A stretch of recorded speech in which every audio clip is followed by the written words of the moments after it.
सृष्टीची निर्मिती. श्रीकृष्ण उद्धवाला म्हणाला, अनादी कालापूर्व कृतयुगाच्याही निर्मितीच्या आधी फक्त ब्रह्मन होते. त्याच्यापासून कशाचंच प्रकटीकरण झालं नव्हतं. द्रष्टा आणि दृश्य दोन्ही एकच होतं. ब्रह्मनपासून मायेचं प्रकटीकरण झालं. पुरुष आणि प्रकृती निर्माण झाले. पुरुष हा द्रष्टा झाला, प्रकृती दृश्य झाली. पुरुष म्हणजे फक्त चैतन्य आणि प्रकृती म्हणजे मायेचे प्रकटीकरण. प्रकृतीपासून सत्व, रजस आणि तमस ह्या 3 गुणांची निर्मिती झाली. पुरुष, प्रकृती, महत्तत्व, अहंकार, आकाश, वायू, तेज, जल आणि पृथ्वी ही 9 तत्वे. कान, त्वचा, डोळे, रसना, घाणेंद्रिये ही 5 ज्ञानेंद्रिये. वाणी, हात, पाय, उत्सर्जक इंद्रिये, जननेंद्रिये ही 5 कर्मेंद्रिये आणि मन ही 11 तत्वे. शब्द, स्पर्श, रूप, रस आणि गंध ह्या 5 तन्मात्रा अशी 28 तत्वे प्रकट झाली. प्रकृती ह्या सर्व तत्वांच्या मदतीने विश्व स्वतःमध्ये धारण करते. अव्यक्त परमात्मा अर्थात पुरुष ह्या प्रकृतीचा फक्त साक्षी असतो. ज्या तत्वामध्ये तमोगुण जास्त वरचढ असतो त्यापासून पंचमहाभूते आणि 5 तन्मात्रा तयार झाल्या आहेत. ज्या तत्वात रजोगुण जास्त वरचढ असतो त्यापासून 5 ज्ञानेंद्रिये आणि 5 कर्मेंद्रिये निर्माण झाली आहेत. ज्या तत्वांमध्ये सात्विक गुण वरचढ असतो त्यापासून दिशा, अर्क, प्रचेत, अश्विनी, बन्ही, इंद्र, उपेंद्र, मित्र, प्रजापती, चंद्र आणि 11 देव व मन ह्यांची निर्मिती झाली. प्रचंड मोठ्या ब्रह्मांडात वैराज्य पुरुष अर्थात विराट पुरुष ईश्वर होता. त्यामध्ये वरील सर्वांनी प्रवेश केला. त्यानंतर त्या ब्रह्मांडामध्ये मी नारायणाच्या स्वरूपात प्रवेश केला. त्यानंतर मी स्वतःला कमळ म्हणून प्रकट केलं आणि त्या कमळातून 4 मुखे असलेल्या ब्रह्मदेवाची निर्मिती झाली. वैराग्य पुरुषही मीच होतो, ब्रह्मदेवही मीच होतो. सर्व ठिकाणी फक्त मीच आहे आणि माझ्याशिवाय दुसरं काहीच नाही. वरील सर्वांमध्ये मीच व्यापलेलो आहे. ही सर्व माझीच रूपे आहेत. इच्छाशक्ती, ज्ञानशक्ती, क्रियाशक्ती ह्या 3ही शक्ती माझीच रूपे आहेत. ब्रह्मदेव जो रजोगुणाचे प्रकटीकरण आहे त्याने 3 लोक निर्माण केले. भू, भुवः, स्वः अशी त्यांची नावे आहेत.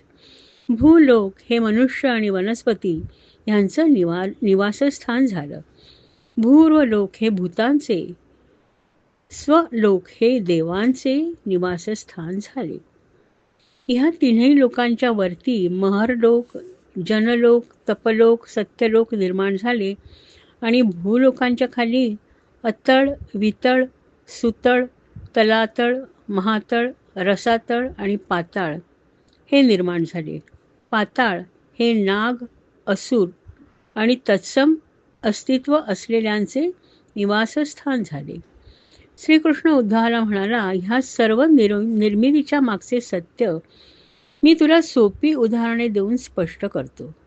सोने ह्या धातूचं उदाहरण घे. सोनं हे त्याच्या मूळ स्वरूपात असतं. त्यापासून दागिने बनवतात. कानातली कुंडले, हातातली कंकणे, गळ्यातील माळा ही सर्व सोन्याचीच रूपे आहेत. ते वेगवेगळे दागिने असले तरी त्यातील मुख्य घटक सोने आहे. दागिने विरघळवले तर त्याच्यापासून परत सोनंच मिळतं. त्याचप्रमाणे मातीच्या गोळ्यांपासून कुंभार निरनिराळी भांडी तयार करतो, पण त्या सर्वांमध्ये मूळ घटक माती असते. ही भांडी फुटली तर त्यापासून माती मिळते. त्याचप्रमाणे सृष्टीमध्ये कितीही विविध प्रकटीकरणे झाली असली तरी ती सर्व माझीच रूपे आहेत. माझ्यापासूनच प्रकृतीचे प्रकटीकरण झाले आहे आणि ह्या सर्वांचं अस्तित्व प्रकृतीपासून झाले. पुरुष हा प्रकृतीचा अधिष्ठाता आहे आणि स्थिर आहे. सर्व क्रिया प्रकृतीमार्फत होतात. काळामुळे गुणांचं संतुलन बिघडतं आणि निर्मिती होते. पुरुष, प्रकृती आणि काळ हे तीनही ब्रह्मांचे अंश आहेत आणि मीच ब्रह्मन आहे. पुनश्च भक्ती भाग 2. श्रीकृष्ण प्रत्येक योगाची माहिती उद्धवाला स्पष्ट करून सांगत होता आणि उद्धव ती अतिशय काळजीपूर्वक ऐकत होता. श्रीकृष्णाने त्याला ब्रह्मी अवस्थेपर्यंत पोचण्याचे निरनिराळे मार्ग स्पष्ट करून सांगितले होते आणि सृष्टी निर्मितीबद्दलची माहितीही दिली होती. आता श्रीकृष्ण त्याला सृष्टीची निर्मिती आणि सृष्टीचा अंत ह्याबद्दल माहिती देत होता. तो म्हणाला, उद्धवा, सृष्टी निर्मितीच्या आधी फक्त ब्रह्मन होते. ह्या ब्रह्मनपासून पुरुष आणि प्रकृती निर्माण झाली. प्रकृतीपासून महत्त्व निर्माण झाले आणि त्यापासून अहमतत्व निर्माण झाले. अहमतत्वापासून 5 तन्मात्रा अर्थात शब्द, स्पर्श, रूप, रस, गंध ह्या निर्माण झाल्या. त्यानंतर आकाश, वायू, अग्नी, जल, पृथ्वी ही पंचमहाभूते निर्माण झाली आणि त्यानंतर सर्व सृष्टीची निर्मिती झाली. ज्यावेळेस सृष्टीचा अंत होतो त्यावेळेस पृथ्वी, जी पंचमहाभूतांमध्ये सर्वात जास्त स्थूल असते, ती जलामध्ये विलीन होते. जल अग्नीमध्ये, अग्नी वायूमध्ये आणि वायू आकाशामध्ये विलीन होतो. आकाश तन्मात्रांमध्ये, तन्मात्रा अहमतत्वामध्ये विलीन होतो. अहमतत्व महत्त्वामध्ये विलीन होते. महत्त्व प्रकृतीत विलीन होते आणि प्रकृती पुरुषाशी एकरूप होते आणि फक्त ब्रह्मन राहते, दुसरं काहीच नाही. अशा प्रकारे पृथ्वीची निर्मिती आणि अंत होत असतो. हे सांगून श्रीकृष्ण गप्प झाला. पण उद्धवाची योगांबद्दल जाणून घेण्याच्या इच्छेची तृप्ती काही होत नव्हती. तो श्रीकृष्णाला म्हणाला, हे श्रीकृष्णा, तू मला योगांबद्दल वेळोवेळी विवरण करून सांगितले आहेस आणि ते मी काळजीपूर्वक ऐकलंय आणि त्यावरून मी असा निष्कर्ष काढलाय की ज्ञानयोग हा आचरणात आणणे सर्वात कठीण आहे. त्यासाठी तुमचं मन पूर्णपणे तुमच्या ताब्यात असावं लागतं. मला हे शक्य होईल असं वाटत नाही. मोठमोठ्या योगींना सुद्धा आपलं मन पूर्णपणे काबूत आणणं फार कठीण गेलंय आणि भक्ती हा तुझ्याकडे पोचण्याचा त्या मानाने सोपा मार्ग उपलब्ध असताना ह्या इतक्या कठीण मार्गाने का जायचं? ज्ञानी लोकांना हे समजलंय की तुझी भक्ती करून, तुझ्या चरणांवर भक्तीने डोकं टेकून त्यांना सत्य आणि असत्य ह्यामधील फरक समजून घेता येईल. श्रीकृष्णा, तू तुझ्या भक्तांचा दास असतोस.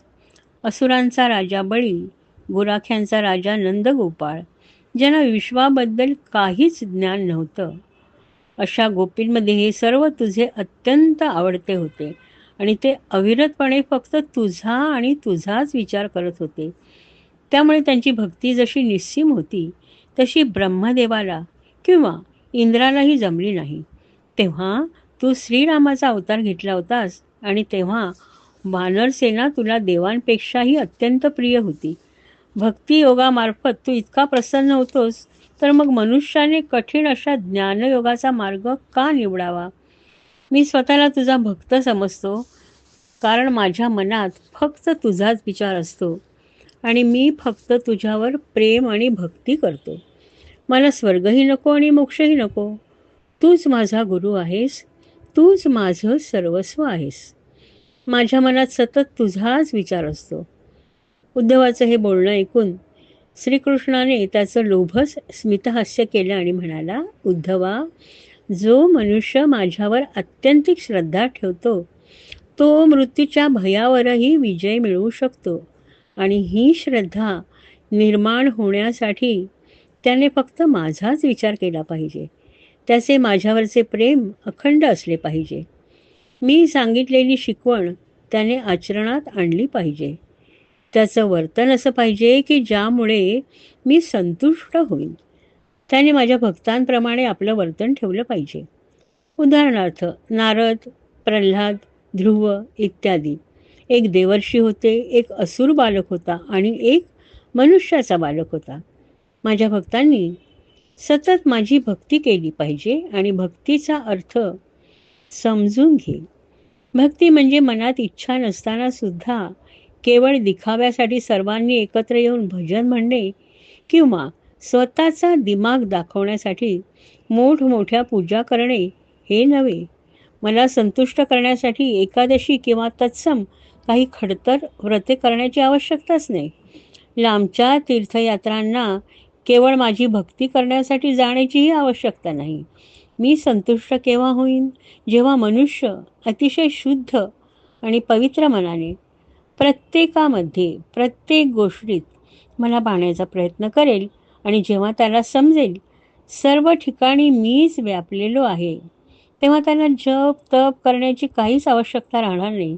कारण तो एक विकसित जीवात्मा झाला असेल, ज्याच्या भोवती कोणतीही मायेची आवरणे राहणार नाहीत आणि तो ज्ञानी होईल.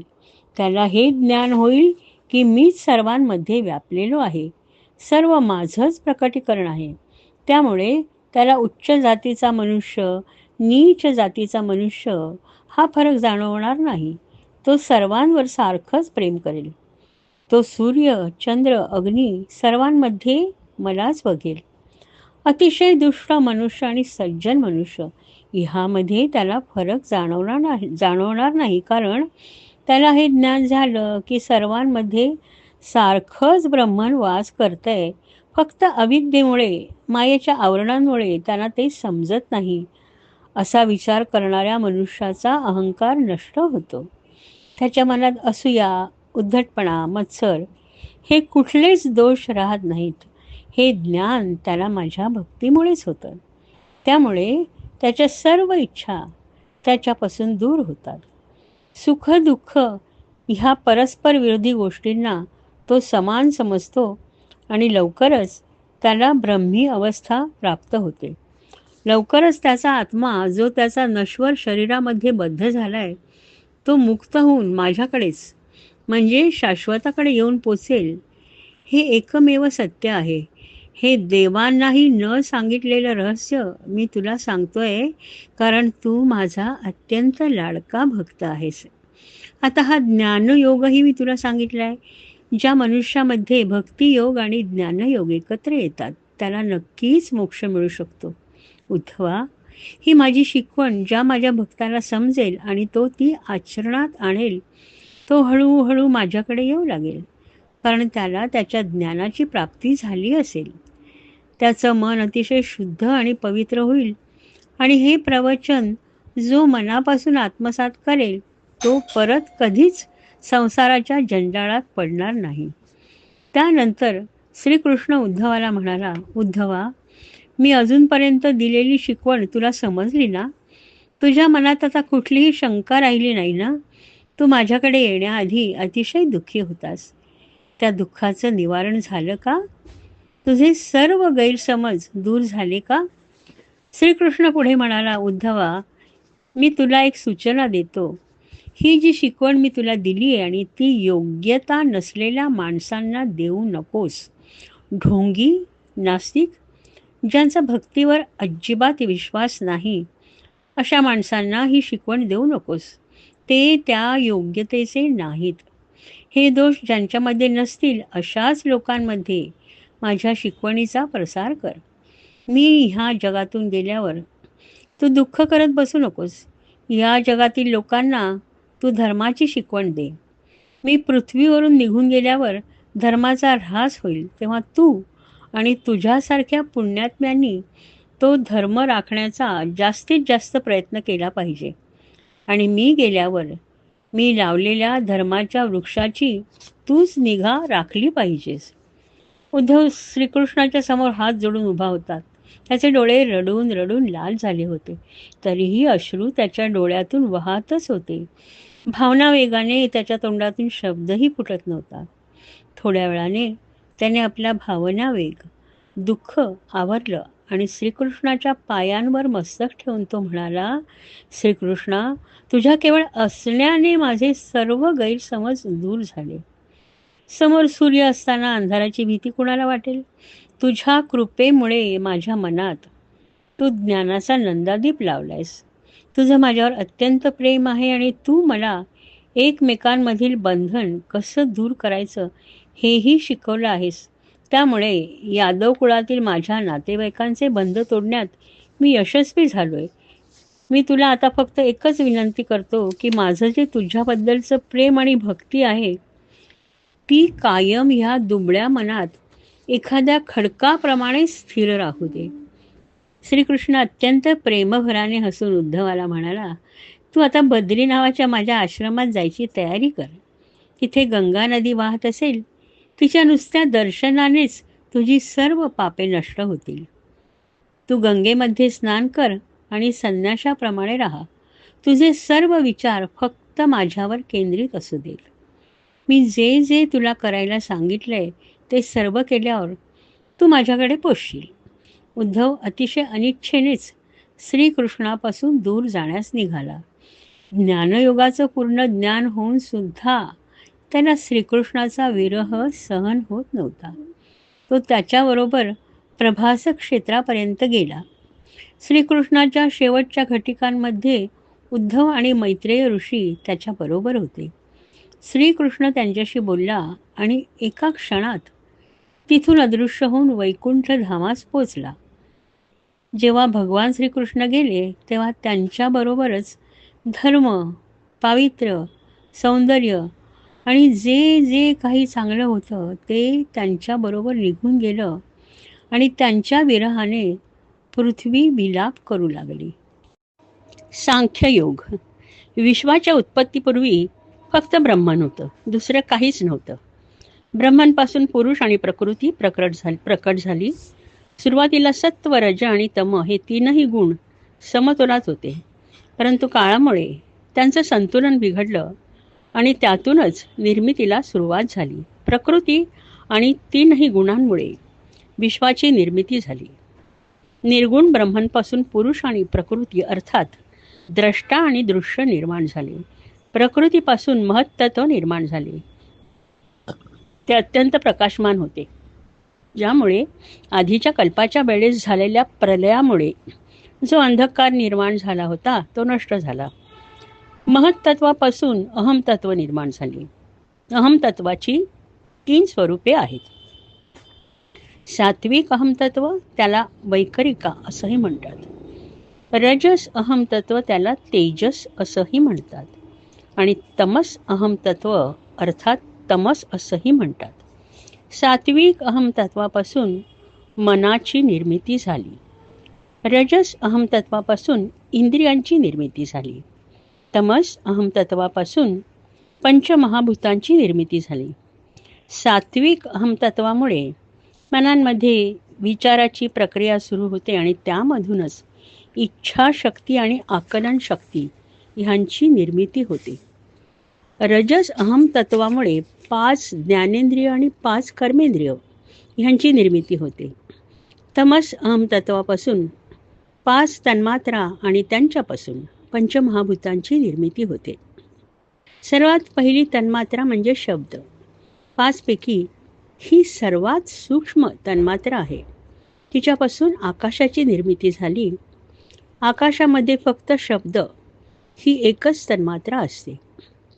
दुसरी तन्मात्रा स्पर्श आणि तिच्यापासून वायूची निर्मिती झाली. वायूमध्ये शब्द आणि स्पर्श हे दोनही गुणधर्म असतात, त्यामुळे ती थोडी कमी सूक्ष्म असते. तिसरी तन्मात्रा रूप, तिच्यापासून अग्नीची निर्मिती झाली. ह्या तन्मात्रेमध्ये शब्द, स्पर्श आणि रूप असे 3 गुणधर्म असतात, त्यामुळे तिचा सूक्ष्मपणा कमी होतो आणि ती स्थूलतेकडे जाऊ लागते, अर्थात मूर्त स्वरूप घेऊ लागते. चौथी तन्मात्रा रस, तिच्यापासून जलाची निर्मिती होते. जलामध्ये शब्द, स्पर्श, रूप आणि रस असे 4 गुणधर्म असतात आणि त्याला स्थूलपणा प्राप्त होतो. 5वी तन्मात्रा गंध, तिच्यापासून पृथ्वीची निर्मिती होते. पृथ्वीमध्ये शब्द, स्पर्श, रूप, रस आणि गंध हे 5ही गुणधर्म असतात, त्यामुळे पंचमहाभूतांपैकी पृथ्वी ही सर्वात स्थूल असते. ब्रह्मन हे निर्गुण निराकार असते आणि प्रकृतीही हे त्या ब्रह्मांचे सगुण स्वरूप आहे. पंचमहाभूतांची जी शक्ती आहे तिला द्राव्य शक्ती असं म्हणतात. इंद्रियांची जी शक्ती आहे तिला क्रियाशक्ती म्हणतात. आणि ह्या दोनही शक्तींच्या वरच्या स्थानावर जी शक्ती असते ती ईश्वर आणि प्रकृतीपासून बनलेली असते आणि तिला ज्ञानशक्ती असं म्हणतात. प्रकृती ही खालील घटकांनी बनलेली असते. 1.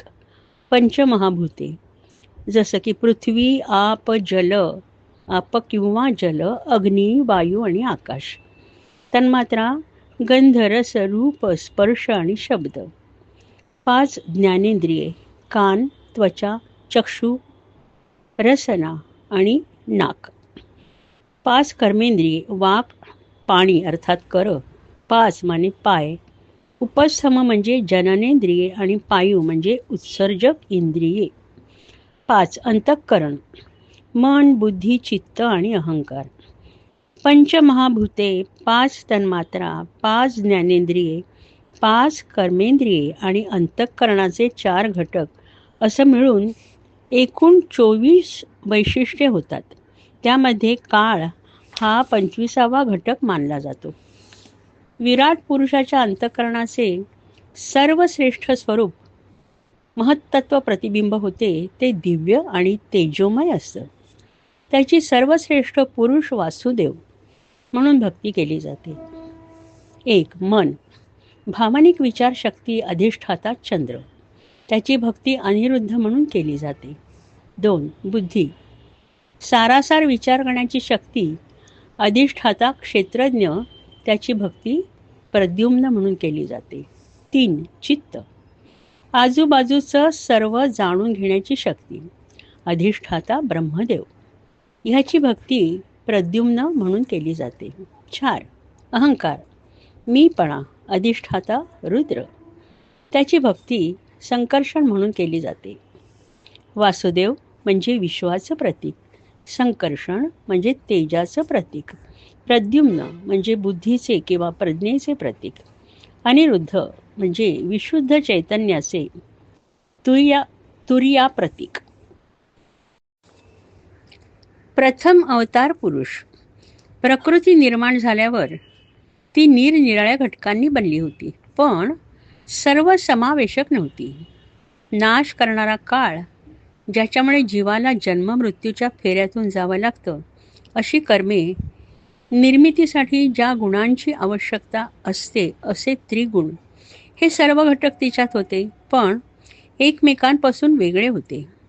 वरील सर्व संचय मिळून एक अचल असं अंड तयार झालं आणि त्याला ब्रह्मांड असं म्हणतात.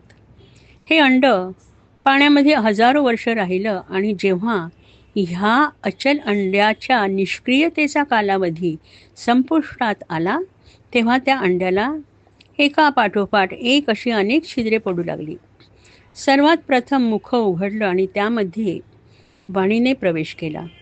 त्याबरोबर त्याची अधिष्ठान देवता अग्नी ह्याने प्रवेश केला. त्यानंतर नाकाची छिद्रे उघडली आणि त्यामध्ये गंधाने प्रवेश केला आणि त्याबरोबर त्याची अधिष्ठान देवता अश्विनी कुमार ह्यांनी प्रवेश केला. त्यानंतर डोळे उघडले आणि त्यामध्ये रूप आणि त्यांची अधिष्ठान देवता सूर्य ह्याने प्रवेश केला. त्यानंतर कानाची छिद्रे उघडली आणि त्यामध्ये शब्द आणि त्याची अधिष्ठान देवता दिक अर्थात दिशा ह्यांनी प्रवेश केला. त्वचेबरोबर स्पर्शाने आणि त्याची अधिष्ठान देवता वायू ह्यांनी प्रवेश केला आणि हातांची निर्मिती झाली आणि त्यांना इंद्राने बळ दिलं. पायांची निर्मिती झाली, त्यांच्यात चालायची शक्ती विष्णूने दिली. शिरा अर्थात नस तयार झाल्या आणि त्यांच्यात नद्यांनी प्रवेश केला. पोट तयार झालं आणि त्याच्याबरोबरच तहान आणि भूक ह्यांची निर्मिती झाली. पोटामध्ये समुद्राने प्रवेश केला. हृदयाची निर्मिती झाली आणि त्यामधूनच मन तयार झालं. चंद्र हा मनाची अधिष्ठान देवता झाला. बुद्धीची निर्मिती झाली आणि ब्रह्मदेव बुद्धीची अधिष्ठान देवता झाले. त्यानंतर अहंकाराची निर्मिती झाली आणि रुद्र त्याचा अधिष्ठान देवता झाला.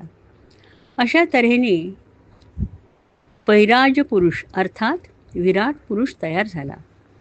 तो ब्रह्मांडातच अचैतन्य अवस्थेत होता. ह्या सर्व अधिष्ठान देवतांनी ब्रह्मनची प्रार्थना केली. तेव्हा ब्रह्मनमधील पुरुषाने, ज्याला क्षेत्रज्ञ अर्थात नारायण म्हटलं गेले, त्याने विराट पुरुषाच्या हृदयात जिथे चित्त होतं तिथे प्रवेश केला आणि त्यामुळे विराट पुरुषात चैतन्य निर्माण झालं आणि तो ब्रह्मांडातून पाण्याच्या बाहेर आला. ब्रह्मांडालाच हिरण्यगर्भ असंही म्हणतात. वेदांनी निर्माण केलेला विराट पुरुष, ह्या विराट पुरुषाने ब्रह्मांडाची सामग्री असलेल्या पाण्यात प्रवेश केला आणि तो म्हणजेच 1000 फणे असलेल्या आदिशेषावर पहुडलेला नारायण. ह्या नारायणाच्या नाभीतून प्रचंड मोठं कमळ बाहेर आलं. ते ब्रह्मदेवाचं आसन होतं. नारायणाने ब्रह्मदेवाची निर्मिती केली. त्याला 4 दिशांना 4 मस्तकं होती. ती 4 वेदांची प्रतीके होती. नारायणाने ब्रह्मदेवाला सृष्टी निर्मितीची आज्ञा केली. हा विराट पुरुष म्हणजेच नारायण, जो सर्व समावेशक होता. पृथ्वी, आप, तेज, वायू, आकाश, अहमतत्व, महत्तत्व सर्व त्याच्यामध्ये समाविष्ट होते. वेदांनी केलेले विराट पुरुषाचे वर्णन. पाताळ, विराट पुरुषाचा तळपाय. रसातळ, विराट पुरुषाच्या पावलाचा पृष्ठभाग. महातळ, विराट पुरुषाच्या टाचा. तलातळ, विराट पुरुषाच्या पायाचा घोटा. सुतळ, विराट पुरुषाचे दोन्ही गुडघे. वितळ आणि अतळ, विराट पुरुषाच्या मांड्या. भूलोक, विराट पुरुषाच्या कमरेच्या मागील भाग. भूर्वलोक, विराट पुरुषाची नाभी. स्वरलोक, विराट पुरुषाची छाती. महरलोक, विराट पुरुषाची छाती. जनलोक, विराट पुरुषाचा चेहरा. तपलोक, विराट पुरुषाचे कपाळ. सत्यलोक, विराट पुरुषाचं मस्तक. इंद्र आणि त्याच्याबरोबरचे देव म्हणजे विराट पुरुषाचे हात. दिशा म्हणजे विराट पुरुषाचे कान. अश्विनी कुमार म्हणजे विराट पुरुषाच्या नाकपुड्या. अग्नी, विराट पुरुषाचं मुख. सूर्य, चंद्र आणि पूर्ण अंतरिक्ष हे विराट पुरुषाचे नेत्र होत. दिवस आणि रात्र, विराट पुरुषांच्या पापण्या. ब्रह्मलोक, विराट पुरुषाच्या उंचावलेल्या भुवया. पाणी, विराट पुरुषाच्या तोंडाच्या आतील वरचा भाग अर्थात टाळू. यमराज, विराट पुरुषाच्या दाढा. भावना, विराट पुरुषाचे दात. हसवी माया, विराट पुरुषाचे हास्य. संकोच, विराट पुरुषाचा वरचा ओठ. लालसा, विराट पुरुषाचा खालचा ओठ. धर्म, विराट पुरुषाच्या छातीमध्ये असतो. समुद्र, विराट पुरुषाचे उदर. पर्वत, विराट पुरुषाच्या अस्थी. नद्या, विराट पुरुषाच्या नसा. झाडे, विराट पुरुषाच्या अंगावरील केस. काळ, विराट पुरुषाच्या लांब टांगा. वायू, विराट पुरुषाचा श्वास. विश्व, विराट पुरुषाची क्रीडा. ढग, विराट पुरुषाच्या बटा. संध्याकाळ, विराट पुरुषाचा पोशाख. अव्यक्त, विराट पुरुषाचे हृदय. चंद्र, विराट पुरुषाचे मन. महत्तत्व, विराट पुरुषाचे चित्त. रुद्र, विराट पुरुषाचा अहंकार. यज्ञ, विराट पुरुषाच्या क्रिया. ज्याप्रमाणे मनुष्यामधील चैतन्य अर्थात आत्मा स्वप्न नगरी तयार करतो आणि त्यातील प्रत्येक गोष्टीचा तो स्वतः साक्षी असतो, त्याचप्रमाणे भगवान नारायण ह्या विश्वाचे आत्मा असतात आणि त्यातील प्रत्येक गोष्टीचे साक्षी असतात. श्रोतेहो, 30 मार्चपासून आपण रोज हे श्रीमद भागवत ऐकताय. ह्याचे 290 भाग झाले आहेत आणि आज मी आपल्याला त्याची फलश्रुती सांगणार आहे. माझं नशीब थोर म्हणून श्रीपाद कुलकर्णींनी मला हे सांगण्याची परवानगी दिली आणि माझी मैत्रीण शैलजा हिने जे अतिशय सुंदर ह्याचा खूप अनुवाद केलेला आहे छान, आणि तो वाचताना तिने मला हे पुस्तक दिलं म्हणून मला असं वाटलं की हे सादर करावं रेडिओवर, म्हणजे असंख्य श्रोत्यांपर्यंत हे पोचेल. म्हणून मी शैला पटवर्धनचे मनापासून आभार मानते. ह्यातील काही भाग वाचताना मला रडू आवरलं नाही आणि परत मला ते रेकॉर्डिंग कॅन्सल करून परत पहिल्यापासून वाचायला लागलं. एवढी ताकद या लिखाणामध्ये आहे. आणि दुसरं म्हणजे शेवटचे काही भाग वाचताना तर मला एक वैराग्य आल्यासारखं झालं, विरक्ती आल्यासारखं झालं. म्हणजे माझ्यासारखा सामान्य साधक श्रीमद भागवत वाचून जर ह्या स्थितीत जात असेल तर जे खूप निष्णात साधक असतात त्यांचं काय होत असेल. म्हणजे किती सामर्थ्य आहे ह्या लिखाणामध्ये. आणि तुम्ही सर्वांनी प्रेमाने ऐकलत आणि मला खूप खूप धन्यवाद दिलेत, छान छान प्रतिक्रिया दिल्यात, म्हणून आपणा सर्वांची मी अत्यंत ऋणी आहेत. तर आपणा सर्वांना माझा साष्टांग नमस्कार. फलश्रुती वाचून मी आपला निरोप घेते. फलश्रुती. ओम नमो भगवते वासुदेवाय हा मंत्र मनुष्यावर येणाऱ्या अनेक संकटांचा नाश करतो. ज्याप्रमाणे सूर्य अंधाराचा नाश करतो, वायू निरभ्र आकाशात जमलेल्या घनदाट ढगांना विखरून टाकतो, त्याचप्रमाणे हा मंत्र मनुष्याच्या मनातील दुःख आणि अज्ञानाला नष्ट करतो. जो मनुष्य एक क्षणभर जरी नारायणाच्या कथा ऐकेल, जो ह्या कथा इतरांना कथन करेल, जे ह्या कथा शक्य असेल तेवढ्या जास्तीत जास्ती वेळ ऐकतील, त्यांचं मन अतिशय स्वच्छ आणि शुद्ध होईल. जो मनुष्य एकादशी किंवा द्वादशीला भागवत पुराण ऐकेल, त्याची सर्व पापे नष्ट होतील. श्रीमद भागवत स्वतः परमेश्वराने अर्थात नारायणाने ब्रह्मदेवाला शिकवलं आणि ज्यांचा जन्म कमळातून झाला. वैराग्य आणि भक्ती हे संपूर्ण कथानकाचे दोन मुख्य विषय आहेत. श्रीमद भागवत हे वेदांचं उत्तम सार आहे. त्यामध्ये मोक्षाचा मार्ग सांगितलाय. ज्याप्रमाणे नद्यांमध्ये गंगा, देवांमध्ये विष्णू, सर्व पुण्यक्षेत्रांमध्ये वाराणसी, त्याप्रमाणे सर्व धार्मिक ग्रंथांमध्ये वेदव्यास लिखित श्रीमद भागवत हा ग्रंथ सर्वश्रेष्ठ आहे. हा ग्रंथ सर्वश्रेष्ठ अशासाठी मानला गेला आहे की त्याच्या श्रवणाने मनुष्याच्या पापांचा नाश होतो. जो अतिशय भक्तीने त्याचा अभ्यास करतो त्याची ह्या संसारापासून बंधमुक्तता होते. श्रीमद भागवत मनुष्याच्या मनात परमेश्वराबद्दल भक्ती जागृत करतं आणि ह्या भक्तीतूनच वैराग्य निर्माण होतं आणि वैराग्यामुळे ज्ञानप्राप्ती होते, म्हणजेच आत्मज्ञान होतं. श्रीमद भागवताच्या अभ्यासामुळे मनुष्याच्या मनातील अविद्या कायमची दूर होते आणि ज्ञानाचा प्रकाश पडतो. श्रीमद भागवतात वर्णन केलेल्या परमेश्वराची अर्थात नारायणाची ब्रह्मदेव, वरुणदेव, रुद्र, मरुत सर्व ऋषी पवित्र मंत्रांनी स्तुती करतात. अनेक मुनी वेदांच्या उपनिषदांच्या सहाय्याने त्याचं स्तवन करतात. सामवेदी भजन कीर्तन म्हणून त्याची प्रशंसा करत असतात. योगी उग्र तपश्चर्या करून त्यांची भक्ती करत असतात. पण अशा ह्या परमेश्वराचं खरं स्वरूप देवांना, मानवांना, असुरांना कुणालाच कळलं नाही. पण इतकं नक्की आहे आणि इतकं खरं आहे की तो भक्तीचा भुकेला आहे. आपले भक्त त्याला अत्यंत प्रिय आहेत आणि त्यांच्यासाठी तो काहीही करायला तयार असतो. आपल्या भक्तांना त्रास दिलेला त्याला सहन होत नाही. अशा या भक्तिप्रिय, कनबाळू, दयाळू परमेश्वराला शतशः वंदन. ओम पूर्णमदः पूर्णमिदं पूर्णात् पूर्णमुदच्यते पूर्णस्य पूर्णमादाय पूर्णमेवावशिष्यते.